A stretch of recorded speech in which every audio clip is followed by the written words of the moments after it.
Welcome to this explainer. The summer of 2025 actually marked 80 years since the end of World War II. That was a conflict that cost up to 85 million lives. But while we generally like to think of the post-war era as a time of relative peace, global conflicts have actually doubled over the past 5 years. Right now, as we speak, 50 countries are involved in active conflicts.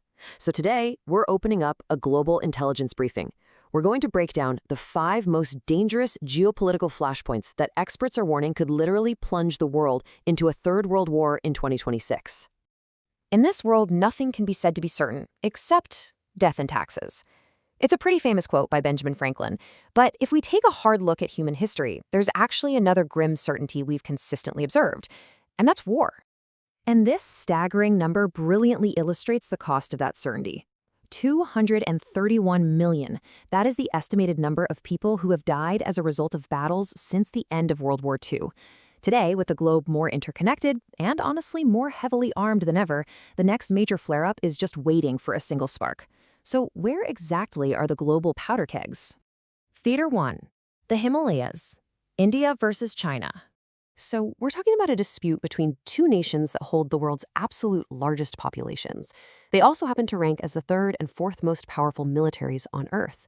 Like a lot of global disputes, this one traces its roots way back to the colonial era and a British-drawn border. Back in 1914, the Simla Convention drew what's called the McMahon Line, but China wasn't a party to that agreement.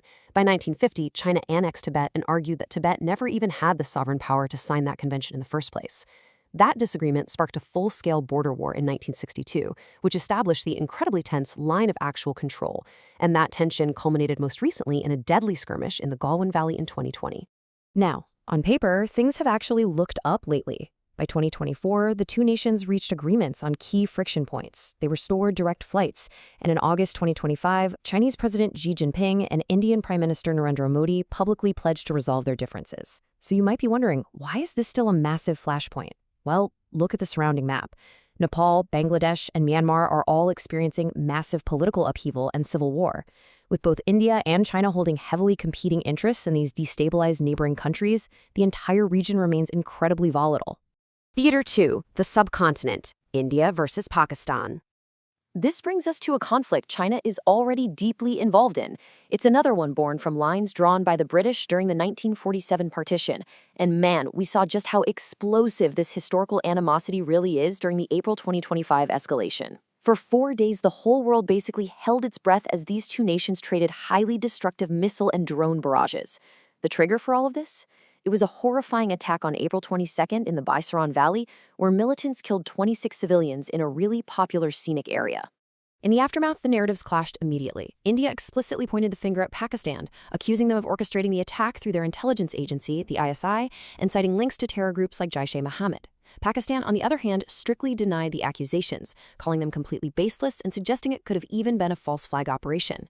Before a really tense ceasefire finally took hold 4 days later, 46 civilians were dead across both sides, leaving an estimated $84 billion in damage.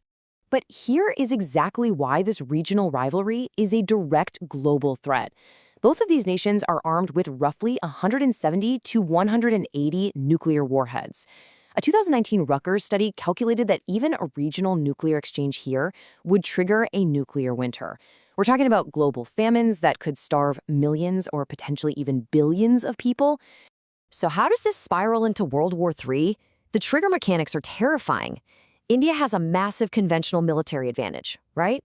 They're ranked 4th globally compared to Pakistan's 12th. If a full-scale conventional war breaks out, experts warn Pakistan might feel compelled to use nuclear weapons just to avoid a crushing defeat. Instantly, an incredible web of global military partnerships would be activated. With China, Russia, the US, and Europe all holding deep ties here, it is a localized conflict laced with global tripwires. Theater 3, the Pacific. China, Taiwan, and the US. Let's pivot roughly 1,000 miles east to the Taiwan Strait. Here we find a deeply entrenched legal dispute dating back to the end of World War II and the 1949 Chinese Civil War split. On one side, the People's Republic of China cites wartime declarations from Cairo and Potsdam, along with a 1971 UN resolution, to claim absolute legal sovereignty. Beijing's stance is rock solid. Taiwan belongs to them and will be returned, by force if absolutely necessary.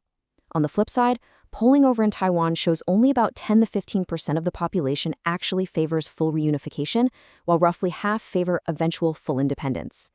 Complicating this immensely is the massive United States military footprint. Over the years, the U.S. has provided a staggering $75 billion in arms sales to Taiwan. We are talking about modernized F-16V fighters, Patriot air defense systems, Abrams tanks, and Harpoon missiles. To Beijing, this isn't just a simple arms deal. They perceive it as a highly threatening, heavily armed U.S. forward base situated a mere 81 miles from the Chinese coast. Taiwan relies on that help because the sheer military mismatch is, quite frankly, staggering. The PRC has 4 times the personnel, 3 times the aircraft, 10 times the submarines, and a 3-0 advantage in aircraft carriers. Now, the U.S.-Taiwan Relations Act does commit the U.S. to helping Taiwan defend itself, which acts as a powerful deterrent. But it's a double-edged sword. If China actually does invade, direct U.S. intervention almost certainly guarantees a wider and potentially nuclear confrontation between superpowers. Theater 4. The Korean Peninsula. Just 1,000 miles north of Taiwan, you've got a fragile 60-year peace held together by a 155-mile-long demilitarized zone. The concentration of forces staring each other down here is incredible. South Korea boasts 600,000 active personnel and some of the world's most advanced armor, like the K-2 tank. North Korea fields staggering 1.2 million active personnel, absolute mountains of artillery, and increasingly capable hypersonic missiles. Most alarmingly, North Korea holds an estimated 60 nuclear warheads, a number projected to reach 200 by 2027, and they are parked ominously close to the 9 million people living right there in Seoul. And just like the Indian subcontinent, the alliances here are exactly what turned this peninsula into a global powder keg. North Korea is bound by a 1961 defense pact with China and a recent 2024 pact with Russia, which North Korea has actually already honored by sending troops to Russia's Kursk region. On the other side, South Korea is locked into a 1953 mutual defense treaty with the U.S., is fully protected by the U.S. nuclear umbrella, and hosts 28,000 American troops. Any significant clash here legally binds Washington, Beijing, and Moscow to jump in. Historically, the wild card here has been the immense economic pressure on North Korea's leadership. That kind of internal strain could make starting a war an enticing distraction. However, Kim Jong-un's recent strategic partnerships and growing trade relations with Russia and China have provided some really vital geopolitical lifelines. While this has temporarily lowered the immediate temperature, make no mistake, this ideological divide remains incredibly volatile. Theater 5. The Baltics. NATO versus Russia. Finally, we're going to conclude our geographic tour over in Europe, looking at the ongoing threat of a clash between NATO and Russia.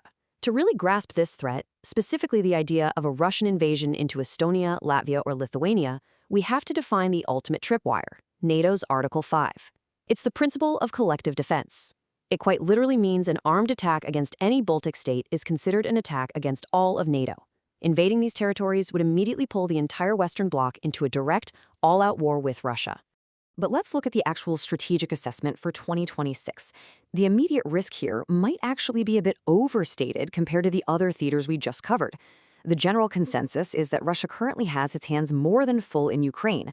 Unless explicitly provoked, particularly around the highly sensitive Kaliningrad enclave, a militarily strained Russia simply lacks the free resources and the attention required to open a massive new front in the Baltics in 2026. So what does this all mean for us? As we wrap up this explainer, we are left looking at a deeply fragile, highly interconnected map of global security. We've got border disputes in the Himalayas, terrifying nuclear rivalries on the subcontinent, a high-stakes standoff in the Taiwan Strait, and a heavily armed ideological divide in Korea. With global alliances stretched to their absolute limits, which spark will ignite the powder keg? It's a truly chilling question, and one that highlights just how real the prospect of a third world war is today. Thank you so much for joining me to explore these complex topics. Keep paying attention to these regions, and I'll catch you in the next explainer.